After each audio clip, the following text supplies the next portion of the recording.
So, the introduction, basically. Right. Basically, we are the Hebrew Israelites, you know. Basically, Brother Kanai, right. I run behind the camera.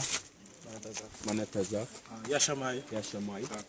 Yeah, we're just passing through basically to edify our people, right, and to go into the history of the Maroons. Yeah, and for, those who don't know, this are the Colonel for the Maroon town, Moortown village basically. So we are trying to get some wisdom and some history from the elder to see how much him can assist we in edifying our people. Run. So basically kind of give what we have still. Well,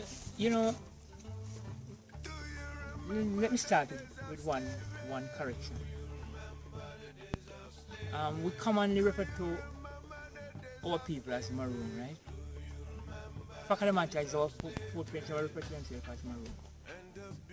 Because to begin with, the word Maroon was a kind of derogatory way to describe the Africans who left the plantation, out on their own, live out in the open, seek their own thing, for their own freedom, and rely on themselves. Hence they call themselves Yankunkuna, which is really an account word, really mean free and independent people. People who are self-reliant, people who basically look out for each other, and live together in a commune and do work, that kind of way, right? So when the term Maroon came about, it basically is an English adaptation of the Spanish word Cimarron, which in itself is a French word Marian, which really means wild and untamed. So if you look at it from that angle, you could necessarily call people wild and untamed. You were really degrading the people when you refer to them as that. Definitely. But when they use the term Yankunkuna or Yankunkuna as it were, which it means friendship, it means brotherhood, it means self-reliance, it means independence, it means freedom. So that is one thing. Another thing is that a lot of our footprints are commonly referred to as runaway slaves. Yes, a lot of them were slaves, but they never run away from anything. They left the plantation. To me, runaway is when you belong to somewhere and you leave without maybe your parent consent or your organization or whatever, and you did not return, then you would consider runaway. But our footprint never belongs to the plantation. If you want to call them runaway, let us say they are runaway Africans, because the motherland is where they were taken from forcefully against their will, and brought here. So we can basically get those two things out of the way. The other thing is that people have a tendency to believe that our foreparents gained knowledge when they came to these shores. They had an history before they came here that stretches back to thousands of years. And I'm not saying that they did not make adaptations and fit themselves into certain circumstances that they found when they got here, or circumstances that faces them. But the fact of the matter is, if they were that dumb and stupid, then they would, Jamaica and the rest of the so-called New World would have still be in slavery. But because they came from a society where they were bright, intelligent people, and for thousands of years, Africa was in the forefront of the knowledge base in the society. We talk about the Mesopotamia, about the Middle East and stuff like that, Northern Africa and the whole work. And if you should go back there today, anybody can go to those places now and see the kind of wonders that our foreparents have created there. Good point. So you can't really to say that they were docile, they were stupid, they were a bunch of wild Negroes or something like that. It's not a good way to describe, people who came from an intelligent stock, and people, I mean, human being, right, that has a right to survive just like anybody else. So our poor parents having found themselves in this untenable situation. They left the plantation, they go out in the hills, they set up their own little communes, and from there they would harass the planters, harass, the settlers, as it were. But they do that to sustain themselves, right? Well, one, it was for sustaining, yes, but it was basically a war of attrition. I am trying to wear you down, you are trying to wear me down. Okay. And the fittest shall survive at the end of the day. So when all is said and done, our poor parents did the best that they could to get the upper hand of the slave masters and the other plantation owners, as it were, right? You might say, well, look,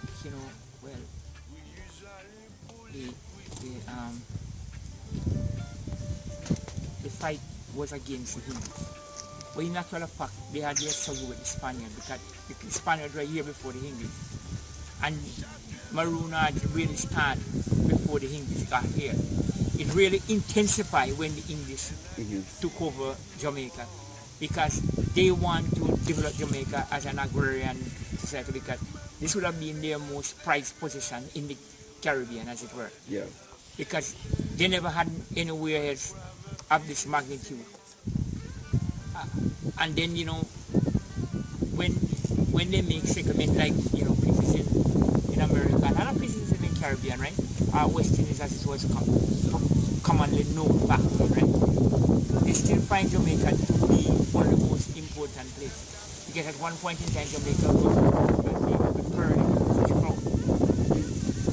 And in fact, Jamaica was sugar that was produced in Jamaica, which was basically only the fastest selling commodity at that point in time. I mean, gold was there. But small island states like Jamaica don't normally have gold, right? I mean, except for places like the Spanish. Those are the probably small places that you can go and find gold in any significant quantity, right? And Hispaniola more so than Cuba. So once the British were here and they decided, look, since there's no abundance of gold here, none basically, that we might as well deal with the things that we can deal with. And sugar cane production, which they turned into sugar, was really what they did by and large. Even though for a time indigo was one of the things that they traded into. Indigo, is where they come from. The plant is a dye that we were using in dyeing material and other stuff. Okay. Back then, it was a big industry, right? Indigo is dark blue dye, and they were producing that here. So the quote unquote Maroons associate with the Ashanti, because they usually say none of the Maroon of the Ashanti tribe. What can you tell about that? Alright, okay. Our footprints came from different African tribes. They were not restricted to one particular tribe. They were Ashanti, they were Spanti, Mandingo, Ga, Tubusu, Romantic, Bongo. It was maybe about 12 or 13 different African tribes that make up the Maroon community, right? So if you're a newly arrived slave from Africa into British West Indies, you will be referred to as a Guinea boy. That means you come from the coast of Guinea.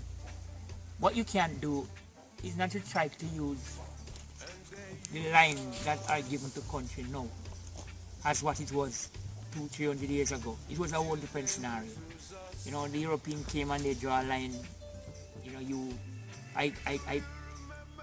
Spain control this part, Portugal control that part, France control that part, the British control that part, the Dutch control that part, and then after a while the German, and then the Belgians and stuff like that.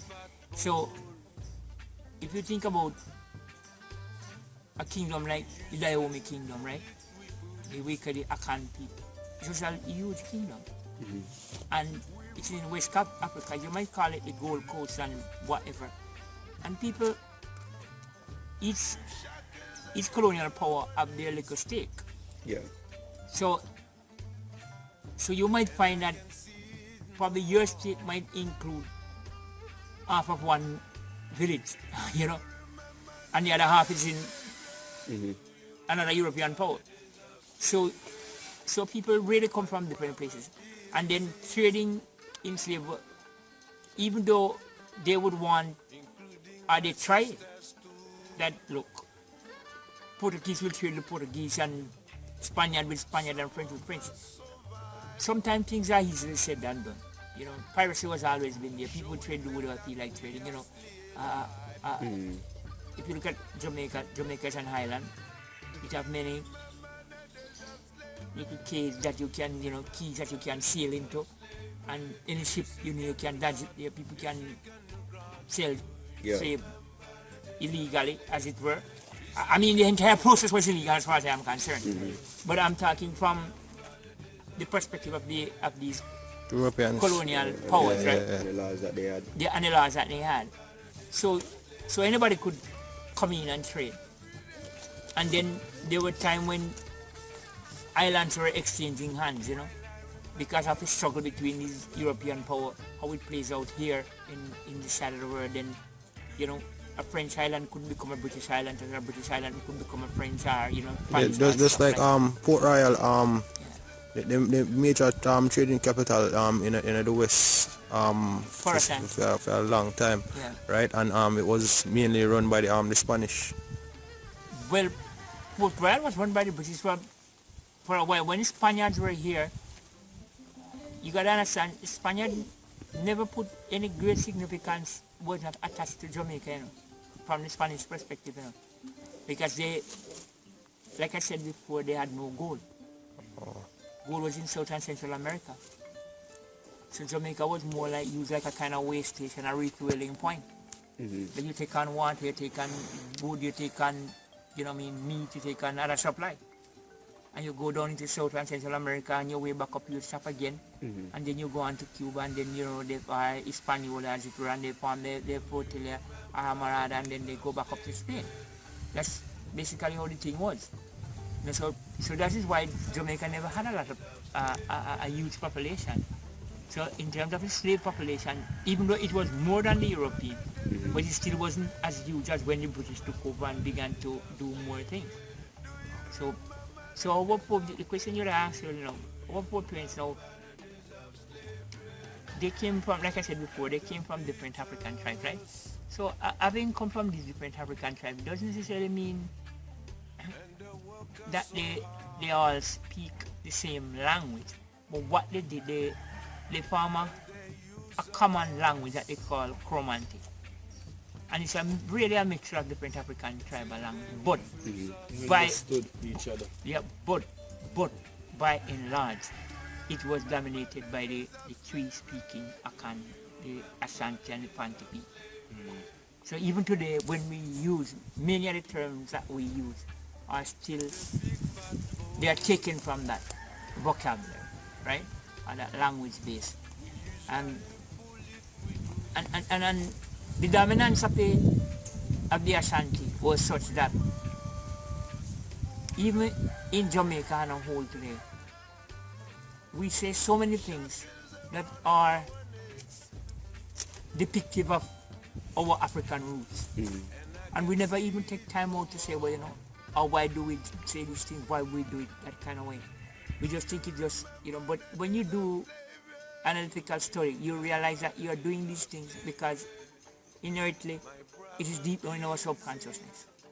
And you can't just wash it or rinse it out like that. So we say things, we structure our sentences just like how they would have done, even though we have been under this British colonialism for many, God knows how many years, right? But we still have not taken on to the English thing like how some people thought we would have. But then again, if if you can strip a person's language from him, then you have basically taken away the person's culture. Yeah. But the level of resistance that our footprints have shown is that, we will maintain as much of it as we can under the circumstances.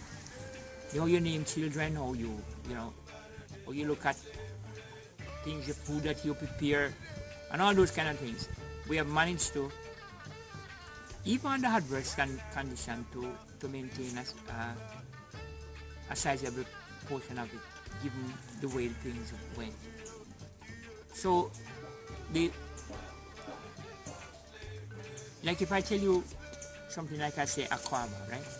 Akwaba really means welcome, and that is in the Tree language. Right. So basically, what you have stated about preserving certain type of culture is quite important because a large quantity of amount of our history can be found in the scriptures, the Bible, right? So preserving certain history is necessary so we can come and receive it and basically match it up back to the scriptures, right? So basically, was a good talk with you to find out the history of the whole Maroon thing. I'm going to read out some more history, right, and take it further, So basically, we don't like some, if you have no history about the place, like or I don't know if it's nearby right now or so. Like what happens transpire certain areas. Like the The rebellions and yeah. Alright. You see where we are, right? Mm-hmm. Our footprints came to live here permanently after signing the treaty. Most of the activities did not necessarily took place here. Right here. It would have been in the Blue Mountain. Alright. And then the Janko Mountain up on the top of the hill there, in the Catchwood area. That over there, the Tony River area. And all along, right? In that time up by the top there. So, but even though our footprint had a treaty with the British, right? And they came to live here, it didn't mean that necessarily trust them. It was that I would want you to consider it an uneasy truth. So one of the big battles that they have in the nearest city is down at Seaman Valley when they ambushed the British seamen.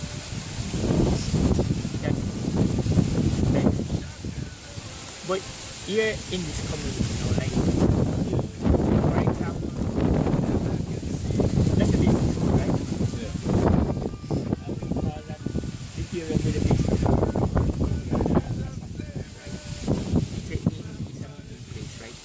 where the warriors would gather, and that's where people would play drum and sing and dance and do all the things that they have to do, right? Down by the play field there, where they near to the monument, that was a major Asapo yard, right? This is where most of the gathering would take place, because beside it, in Bunbury, right? It's a cemetery, and they hold the cemetery in the community. And the customs and belief of our footprints is that you do not do anything important, anything that is going to affect the community. You got to do it near to the cemetery, in the earshot of our ancestors, because they believe that the ancestors are always present, and the spirit of the ancestors is important to how you conduct business in the community. So they would train there, they do everything, And you mentioned something about scripture, It's ironical that when they would have trained the warriors, they would cut everybody, put a cut on your hand, and send you to a place in the river down, in that big mender down there, then place called Sanda. And if you dip in that water and come back out and you're caught in that well, you never go into battle. They don't allow you. Go to battle? Yeah. Oh. I mean, it will sound out of place, irrational, Mm-hmm. but such was the thing that they did here. Because, you say something about the scripture, Gideon took his warriors, he was going with the Israelites, and he passed them by the brook, and everybody should drink the water, and only ones who lapped the water like a dog did go in, and it never amounted to more than 300, 300 and something, right? Mm-hmm. Or so many thousand. Only those were allowed to go into battle. So it's quite spiritual. So, people might want to believe, or they might not want to believe. Comparison. Yeah. Yeah. The thing is, there's another thing in the Bible. When Moses went to Egypt, when he returned to Egypt to consult The Israelites. Pharaoh. Yeah. Well, he went there for the Israelites first because he had spoken to the Israelites before he spoke to Pharaoh. Yeah. Right? Now the Hebrew children, as they were referred to at the time. Moses' rod, when he threw it on the ground, it became snake. The Egyptian magician rod, when they threw it on the ground, their rod became a snake. And the Egyptian magician could make fly come out of the Nile, and they could turn the water into blood too. I mean, the fact is they could not do it on the scale that Moses could have done it. Yeah. But they could do it. Right. Right. So if you study the Bible carefully, you see that these things were happening. Yeah. And our footprints came from Africa. And these incidents that we are talking about are thousands of years Right. after. So if you look at the thing from a learning curve, right, then people would have developed and would have get more understanding in whatever they are doing, whether it be good or bad or whatever. Yeah. As it relates to witchcraft or not being witchcraft and Right. spiritual warfare, so to speak, Yeah. against the enemies. Right. So our footprints, they rely a lot on that in their fighting. Yeah. They did not just go out there, because when I see you train the warriors, I did not mean that you teach them how to march or anything like that. It was far from that, Yeah. It was more a spiritual thing. Yeah. How you protect, you bring them through the process so that when they go into battle, they will be well protected. Yeah. Those are the kind of things, how you put a boundary around them where the bayonet could not pierce them, and it would be easy for you to shoot them, Right. So basically they were organized, but most of all they improvised. It's not a matter of improvising, Mm-hmm. It is something that they were doing, Instinctively. yeah, and they can do and would have done. Right. Hence, Nani being the priestess, it was one of her responsibility, because you are the priestess, you are the priest, whatever you call it. We're going to say priestess, we must say a petty man or a petty woman, right?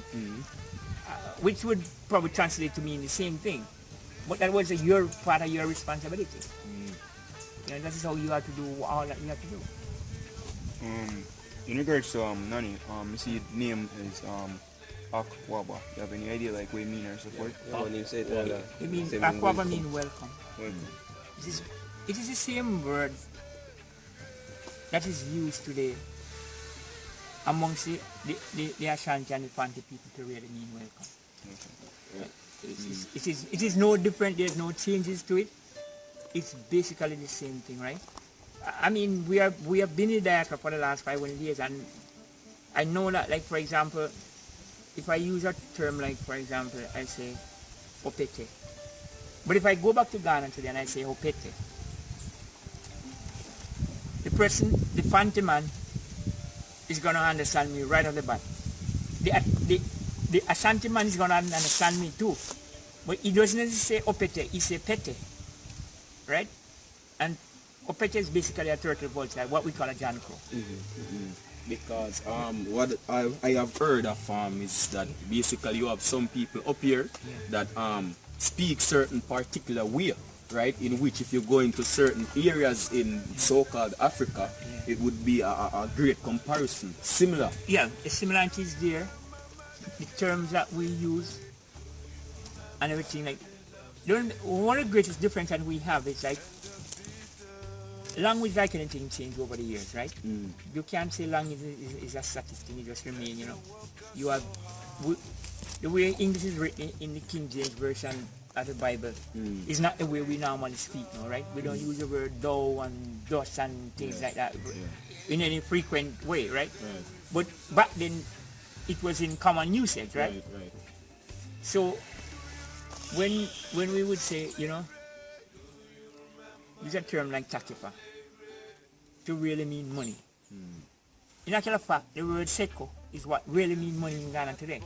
But takipa it's like a measurement for gold, right? Say that was a medium of exchange. But now, when you're dealing with no money now, the word seko really means money.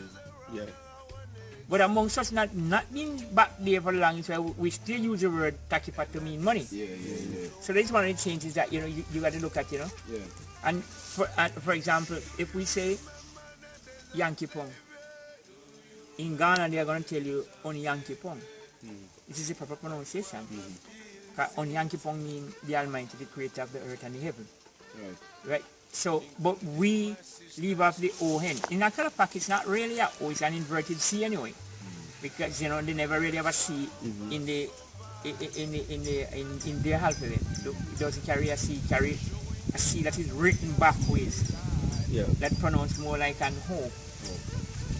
You know, and just like, so that is why the spelling of words like Kojo and Cromanti and everything like that should be spelled with a K, not, you know, but the English they Anglicize it, so, you know, so hence you get the C.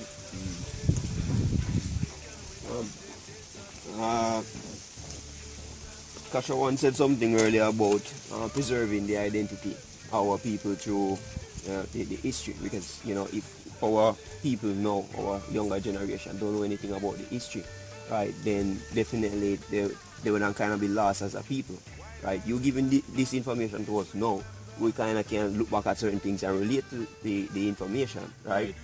A question maybe one of you ask in order to assist us, right, with the whole duty. One of the duty, or one of the main reasons why we come here is to find out if the true origin of the Africans and the Maroons was originally in Africa. Alright, okay. Our footprints by and large came from Africa. And I said that by and large because the Aboriginal people were living here before Columbus came. Some of them had relationship with our foreparents, right? Our foreparents had relationship with them because they were here before them anyway, right? Yeah, speaking of the Indians. They are Maroons. Sometimes I hate to call them Indians. Okay. Yeah? Yeah, so-called Indians. Because they only named Indian because of Columbus' grand mistake. Thought he was in India. So hence, you know, Indian. But the fact of the matter is, why these people really Indian? They weren't, right? But anyway, be that as it may, when they were living in the Blue Mountain too, after, you know, the Spanish, between the Spanish and the British, they would basically annihilate them, right? But some of them did escape and were living up in the mountains here. So when our foreparents, you know, was there, you know, they have relationship. So if you do a DNA test on some people, you're gonna find that they have, you know, Amerindian blood in them, right? Okay. And that's but like I said, you know, by and large, our foreparents came from Africa. You have any Amerindians here in Motown? You can't find a full body full Amerindian in Motown. So it's, just to confirm, you say it was a common thing for them to get along, like the so-called Indians and we coming from Africa. We get along while some escaping of the mountains. You know, I always say to people, you know, our foreparents, you know, some of them were enemies when they were in Africa. But when they came to these shores, they have one common enemy, and that was the white man. And because of that, they had to unite. To defeat this one common enemy. And there's no way of getting around that. So, even the Amerindians, the common enemy was the white man. So they still have to get on with the Africans that came on the scene. Yeah. Because the African did not pose any great danger to them as the white man does. Can. Yes. Yeah. So, human beings are like that, You assess the situation.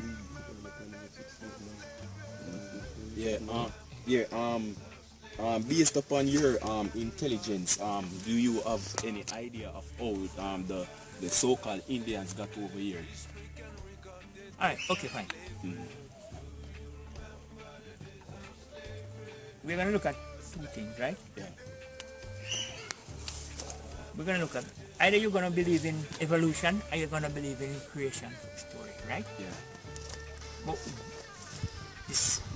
the basic thing between evolution and creation is that both of them is somewhere in what is in the Middle East, Mesopotamia, and Northern Africa, right? The evolutionist is gonna place it there, and the creation story place it there as well. So, this is what I'm saying. Yeah, keep on. So if mankind Started there. Yeah. and when Columbus came to these shores, thousands of years after, he found others living here Before him. that were here thousands of years before him too. Right. It follows that either they would have come across the ocean just like he did, or Yeah. they would have used some You want to bring up? No. they would have used some other route to get here. But for sure, they did not fly. Yeah. So if they did not fly here, Yeah.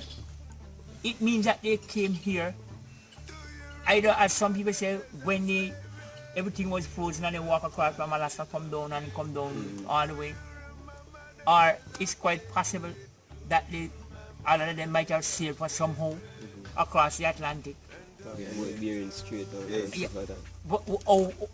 However, but some disbursement took place from that area that humanity man spread out, right? So Columbus and the others coming here basically lose their way and they were rescued by the people that were here. So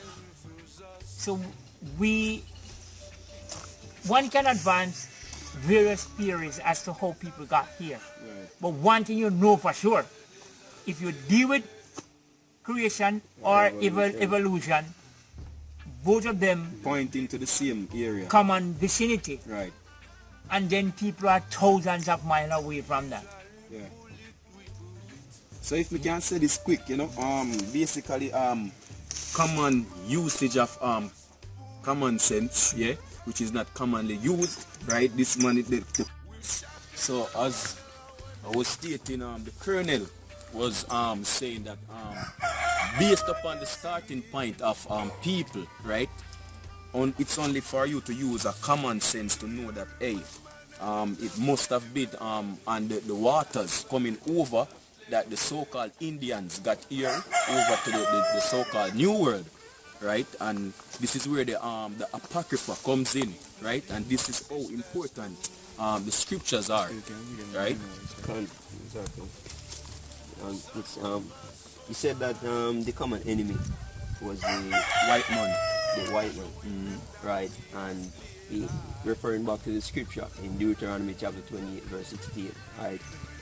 It tells you that they were sold to their enemies, which is one of the curses which happened to the Israelites, right? They were sold into slavery to the enemy, right?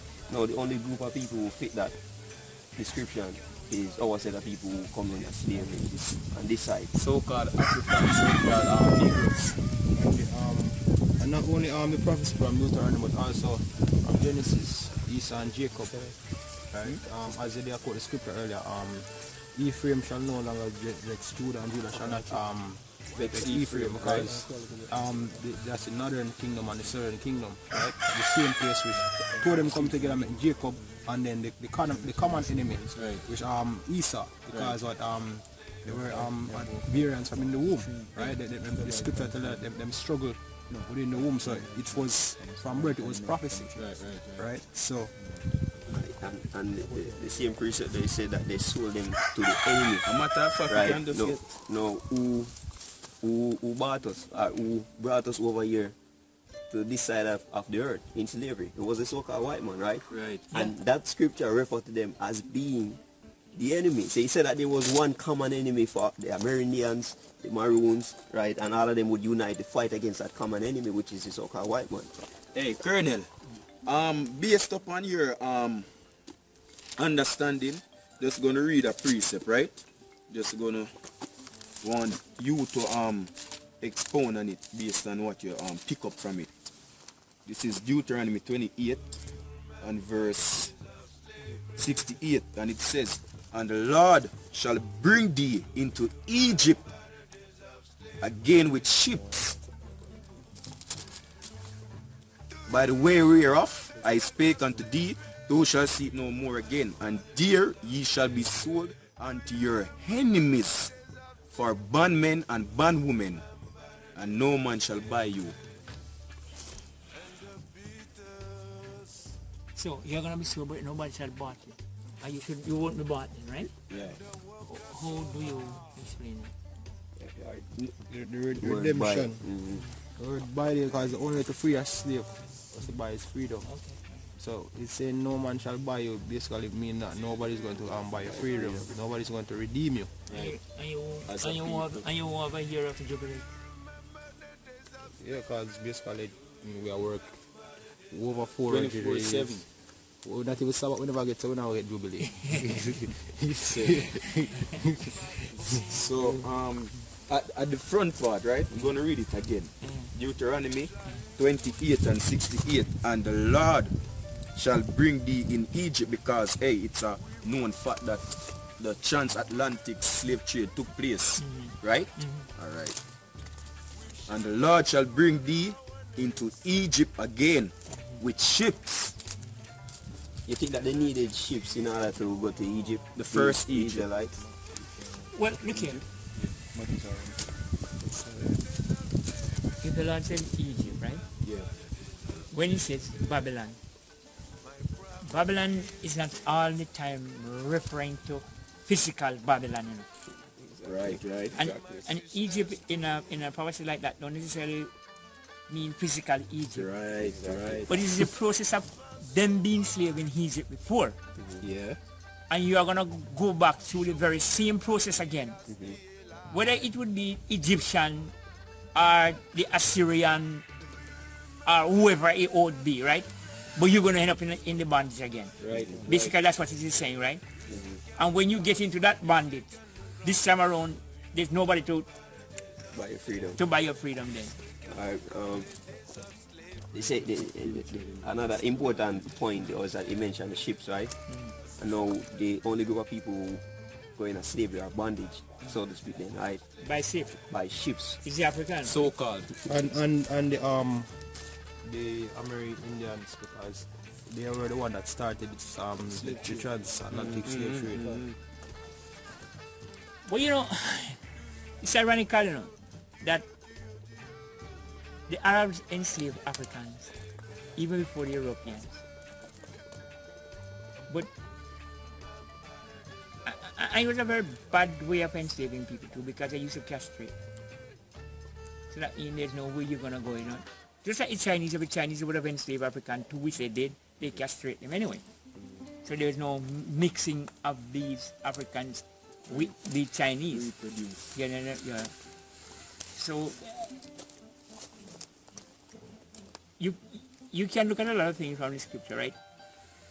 But these things take some time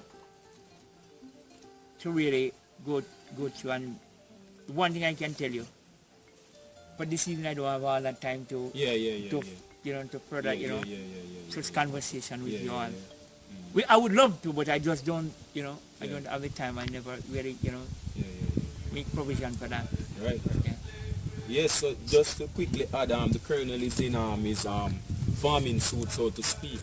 Right, we catch the colonel on a bad day, so to speak, The colonel was working, and we take a little break basically to assist us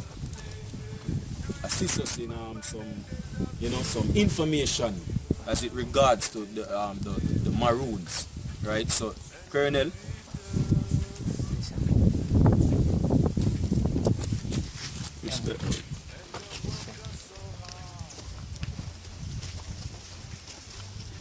Well, that's Yeah, man. thank you for coming. Yeah, man. Thanks for the Respect. respect. Yeah, man. Thanks for the info.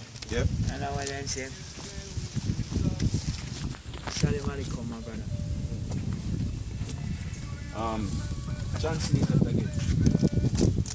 Okay, so I just say, one of the way we greet ourselves, right? Amongst us Maroons, Yeah. I would say to somebody, Salam alaikum, person will respond to alaikum salam. It's a typical Arabic or Hebrew way of greeting, Peace be unto you and peace be unto you. Hey, repeat that again one more time. One more time. Salam alaikum. And the person will respond, alaikum salam. So it says, peace be unto you, and she respond, peace be unto you as well. And that is the maroon. Yeah. That is one way of greeting. So, Thanks, sir. You know that just a point though. The Hebrew word shalom, yeah. it means peace, right? And you said that translation also means peace, right? Walaikum salam. Yeah. Hey, look here. Look. You still got to bear in mind something again. Yeah. What we say is something that you have been using these terms over the last 500 or whatever year. Without even going back to the source to say, let us update ourselves on how the thing is, right? But the mere fact that our foreparents could have been saying these things is indicative of the fact that they were exposed to the teaching of Islam, they were exposed to Christianity somewhere along the way, right? So it's not that, you got to mind, Africa is a big place, and don't think that the trade in African slave actually started with the European, it started with the Arabs, right? And by the time Europe gets into south of the Sahara, the Arabs had already penetrated far south of the Sahara, right? And they have left northern Africa, because if you look at a place like Tanzania today, Kenya, and the influence down that Rift Valley, it's much greater than even the west coast of Africa. But at the same time, it shows the pattern that was taking place, right? Yeah. Because if you look from a place like Timbuktu, Timbuktu was a very important center of learning, important center of trading because of its location. It was a very rich city at one point in time. One might want to consider the cradle of knowledge. So people were traveling to and fro right through the desert, and they come south of the desert in the sub-Saharan area and into the tropical rainforest and everything like that. So development, migration, everything took place over time. Yeah. All right. So again, respect for the time, the quality time, Bless my brother. Yeah, man. All right. So